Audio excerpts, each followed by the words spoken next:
My name is Ava Caldwell, and last year I lost everything. Not in a figurative sense, no, I mean it literally. I stood in a courtroom and watched as my husband of 8 years, Nathan Caldwell, stripped away every piece of my life with the cold precision of a man who'd prepared for war while I thought we were still trying to save a marriage. The house, the car, the savings. And worst of all, my daughter Lily. Dear viewers, welcome to our channel. Subscribe to receive more stories every day. They handed her over to him like I was a stranger. Like I wasn't the one who gave birth to her, who stayed up at night when she had ear infections, who taught her how to say mama and clapped like a fool when she finally did. They treated me like I was unstable, irresponsible, dangerous even. All because Nathan said so. And he didn't say it alone. He had a lawyer who made everything sound neat and true. He had his parents who always thought I was beneath their son. He even had one of our old couple friends testify that I had a tendency to overreact and seemed disconnected from Lily in the final months of our marriage. No one looked at me. No one asked why. They just nodded, wrote things down, and ruled in his favor. And so I left the courthouse with a garbage bag full of clothes and no home to go to. I moved into a rundown motel on the edge of town, where the tap water ran brown in the mornings and the AC made a noise like a dying animal. I started working nights at a diner, bussing tables and cleaning vomit out of booths. It wasn't just losing custody that destroyed me. It was the way they made me feel like I had no right to fight. Like maybe, just maybe, I really had been the problem. For a while I believed them. Until I remembered Camila. Camila Lopez was Lily's nanny for 3 years. She was young when we hired her, just 23, but she had a presence. Soft, steady, reliable. Lily adored her. I used to joke that if I ever got hit by a bus, at least I'd know my daughter would still have warm meals and bedtime songs. Camila never took sides when Nathan and I argued. She kept to herself. But she saw everything. And when Nathan suddenly fired her 6 months before the divorce, no warning, no severance, I was too deep in postpartum depression and confusion to ask why. I just assumed we couldn't afford her anymore. I didn't realize it was the first move in his plan. Now, sitting in my motel room, eating cold fries off a napkin and scrolling through my contacts, I found her number. It hadn't been disconnected. I stared at the screen for 20 minutes. What could I say? Hi, I lost my kid. Can you fix it? I pressed call before I could talk myself out of it. She answered on the second ring. Ava, she said. Is everything okay? And just like that I burst into tears. We met at a tiny coffee shop downtown. I expected Camila to look different. Older, jaded, but she looked exactly the same. Long black hair in a braid. No makeup. A soft cardigan over jeans. She smiled like she used to, with just her eyes. I've been waiting for you to call, she said, setting her latte down. I didn't want to get in the way, but I knew this would happen.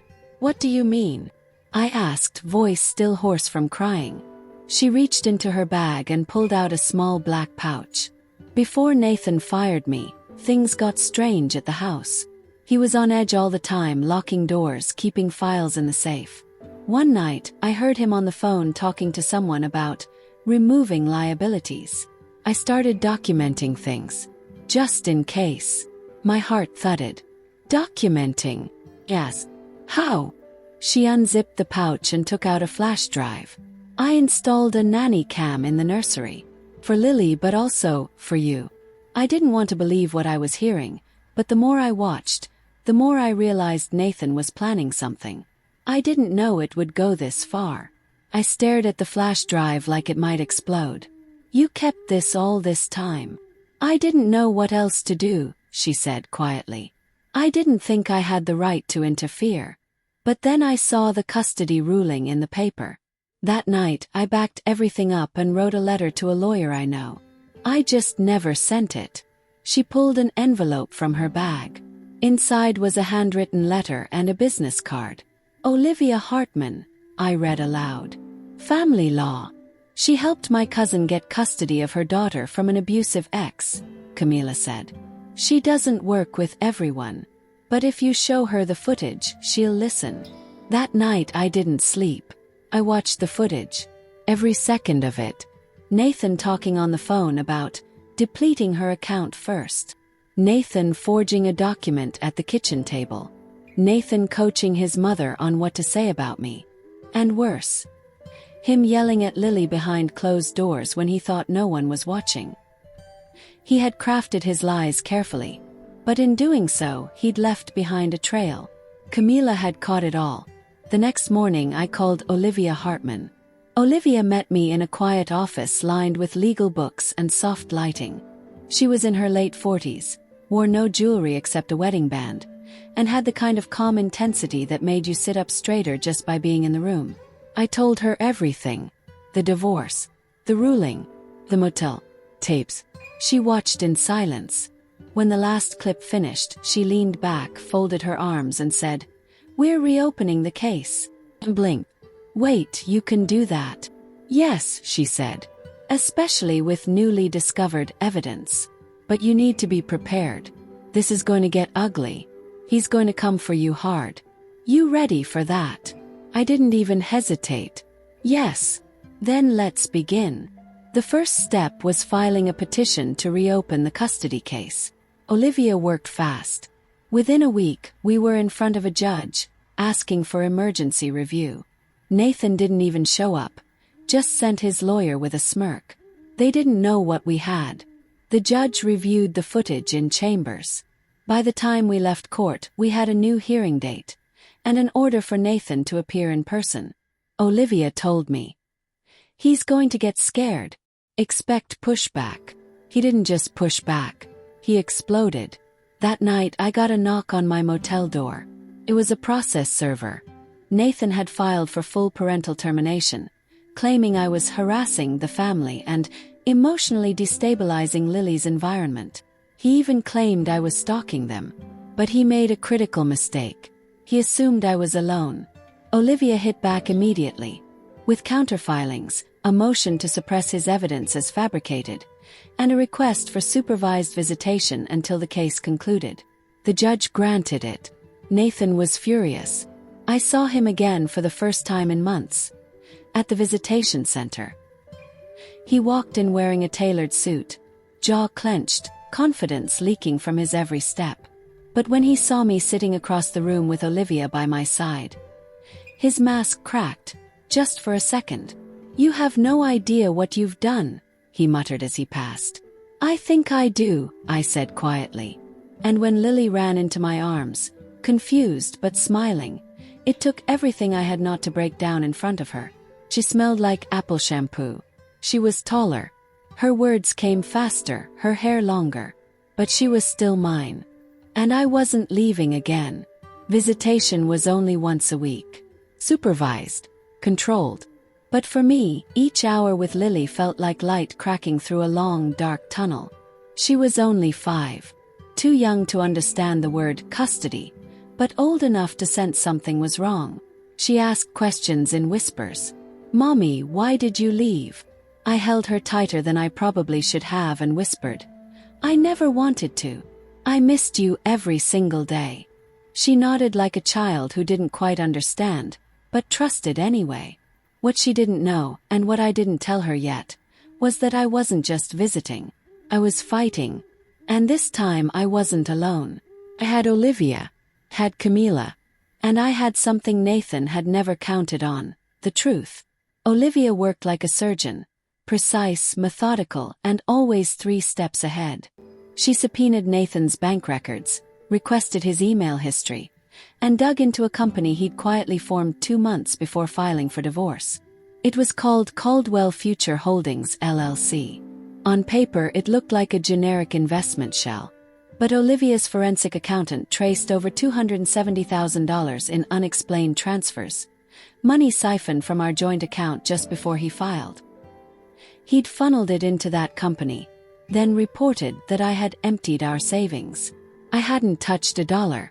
Olivia slammed the evidence onto the judge's desk with one line. He fabricated financial hardship to frame the mother of his child. It hit like a thunderclap, and the court was forced to take notice. Nathan's team went quiet for 2 weeks. We assumed they were regrouping. Then the counterattack came. They filed a motion claiming the nanny footage was illegally obtained, a gross violation of privacy, and therefore inadmissible. His attorney stood in court and accused Camila of being a paid plant with a personal grudge. But Camila stood tall. Clear. She brought payroll stubs, letters of recommendation, photos of her and Lily, even a calendar app she used to log Lily's food, sleep, and playtimes. 3 years of digital timestamps showing exactly when she was in the house, often alone with Lily when Nathan was absent. She'd loved Lily like family, and her voice didn't shake once. What Nathan didn't know, and what Olivia revealed at just the right moment, was that nanny cams were standard in the state, especially when installed in a child's room. Legally, Camila had done nothing wrong. And what he had done, well, that was another matter entirely. A week later, Olivia called me into her office with a look I'd never seen before. Not confident, not stern, cautious. "I need to show you something," she said. She opened a file. Inside were printouts of emails, dozens of them, between Nathan and someone named Angela Layton. They dated back over a year.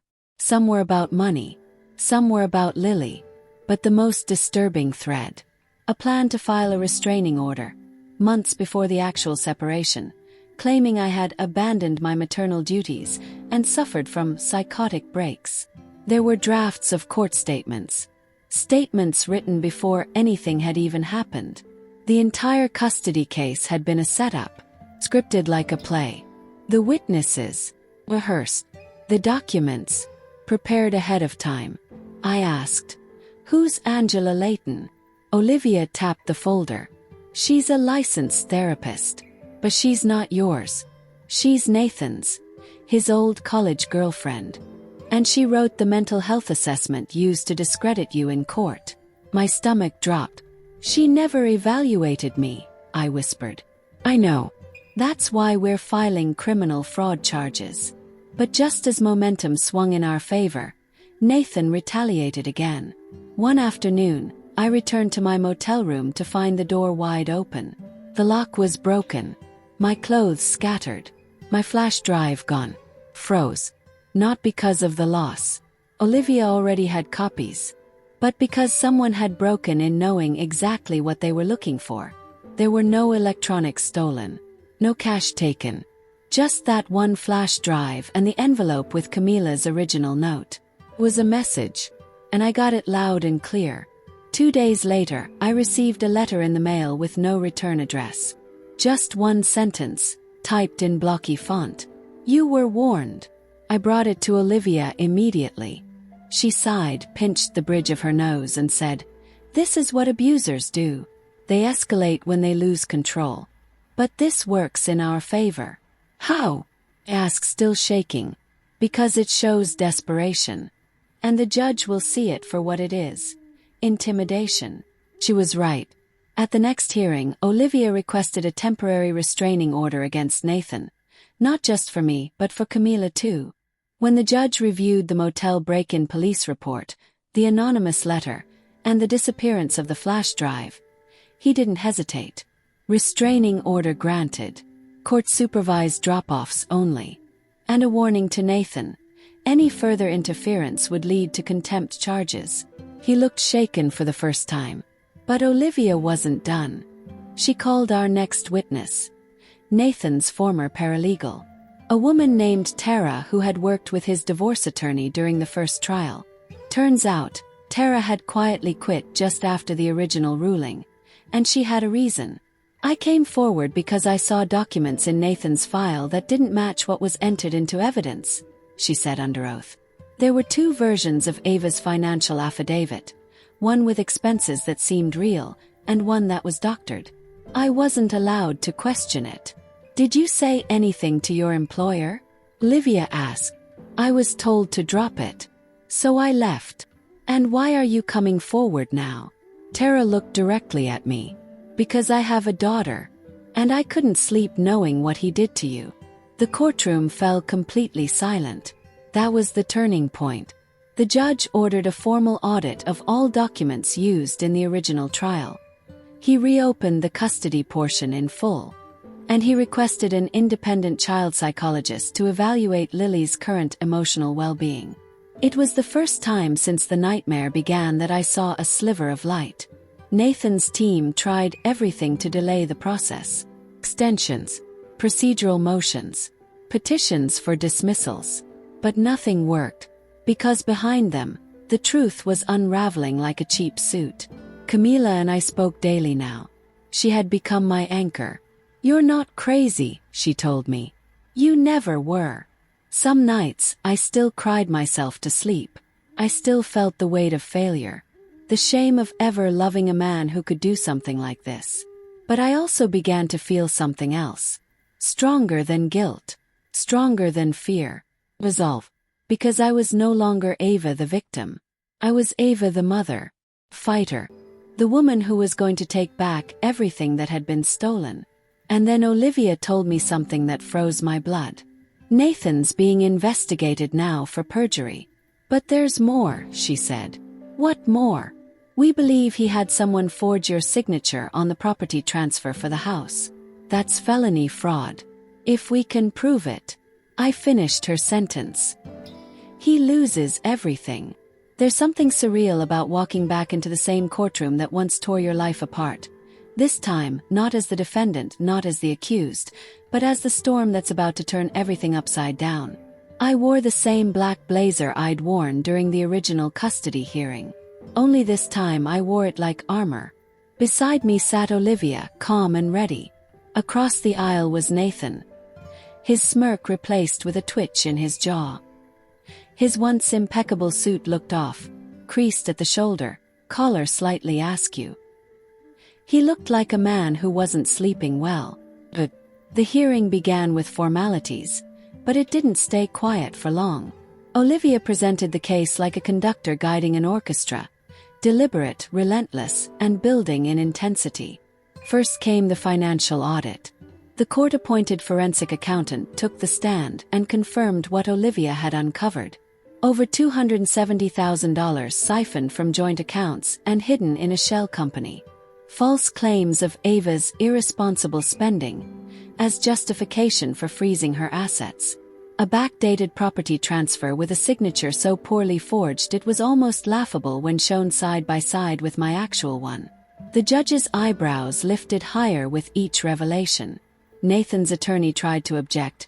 Irrelevant, circumstantial, inadmissible, but the judge waved her off. "Let it stand," he said. "Let all of it stand." Or rather, the exposure of the fake one. Olivia called in a handwriting expert, who confirmed that the mental health evaluation that labeled me psychotic had never been signed by me. In fact, the signature didn't match any document I'd ever submitted to any clinic or physician. Then Olivia dropped the bomb. "We subpoenaed Angela Layton." There was a beat of confusion in the room. Nathan blinked. "I'm sorry, who is?" And then she walked in. Angela, dressed in neutral tones, no makeup, clutching a folder like a shield. "I'm here of my own will," she said the moment she was sworn in. "And I need to correct something." What followed was a confession that made every neck in the courtroom crane forward. "Nathan reached out to me through social media," she said. "We hadn't spoken in over a decade. He said he needed a favor, to evaluate his wife from a distance, based on what he knew to be true. I refused. But then, the next thing I knew, a document with my name and license number was being filed in court. She handed the folder to the bailiff. Inside was her real letter, dated months ago, warning Nathan not to contact her again, and stating that she had never evaluated or spoken to me. Fraud. On court record. Licensed medical impersonation. Nathan's team looked like they'd just swallowed acid. But Olivia saved the best for last. She stood, hands folded. "Your Honor, we have one final witness. One who was never called during the original hearing, despite being present throughout the final 6 months of the Caldwell marriage." The judge tilted his head. "Proceed." Camila entered. Hair tied back. Simple blouse. A pendant Lily made her once hanging around her neck. She took the stand, laid her hands on the Bible, and spoke with the quiet clarity of someone who had nothing left to fear. "I was there," she said. "I saw how Ava cared for Lily. I saw the way Nathan tried to isolate her. I recorded what I could because I was scared, and because I loved that little girl like family." Then Olivia revealed something we hadn't used before. A second set of footage, this time from Camila's private phone, recording she hadn't even told me about.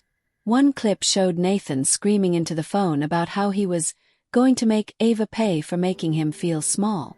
Another showed him slamming a door while Lily cried behind it.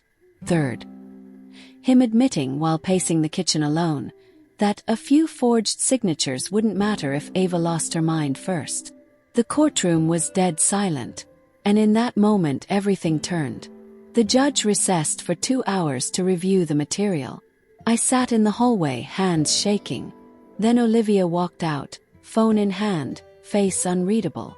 She sat beside me and said, "He's done." "What do you mean?" "He's being arrested. Right now. Fraud, perjury, tampering with court evidence, and criminal impersonation of a mental health professional." She turned her screen toward me. There it was, a bench warrant signed. I didn't feel victorious. Not yet. Because I still hadn't heard what I needed most. The next morning, the judge reconvened the court to issue his ruling. His words were slow, methodical, and heavy with consequence. This court finds that the previous custody ruling was based on false testimony, fabricated documents, and unlawful manipulation of mental health records. He turned to me. "Ms. Caldwell, custody of your daughter, Lily Caldwell, is hereby restored to you in full. Immediate reinstatement. The restraining order against Mr. Caldwell will remain in effect pending criminal trial." My knees buckled, but I stood tall, because Lily was coming home. That night, I waited at the visitation center. Lily came in holding a teddy bear and clutching the hand of a social worker. When she saw me, her face lit up, not with confusion, not with hesitation, but with joy. "Mommy." I opened my arms. "Let's go home, baby. We live in a new apartment now. Nothing fancy. Just 2 bedrooms, sunlight through the kitchen window, and a yellow rug Lily picked out herself. Camila visits every weekend. Lily's favorite game is playing courtroom. She bangs a wooden spoon on the coffee table and shouts, "Order! Order!" I laugh. Let her. Because it means she doesn't remember the worst parts. Or if she does, she's turning them into something strong. Nathan pled guilty to 3 charges. He'll serve time. Not forever, but long enough to understand what he lost. And me. I'm working with Olivia now, as a client advocate, helping women who've been gaslit, erased, and broken by systems they were told to trust. Because no one should ever have to lose their child to lies. No one should ever walk into court thinking they're alone. Because sometimes one witness, the one nobody expected, can change everything. Dear viewers, thank you for watching.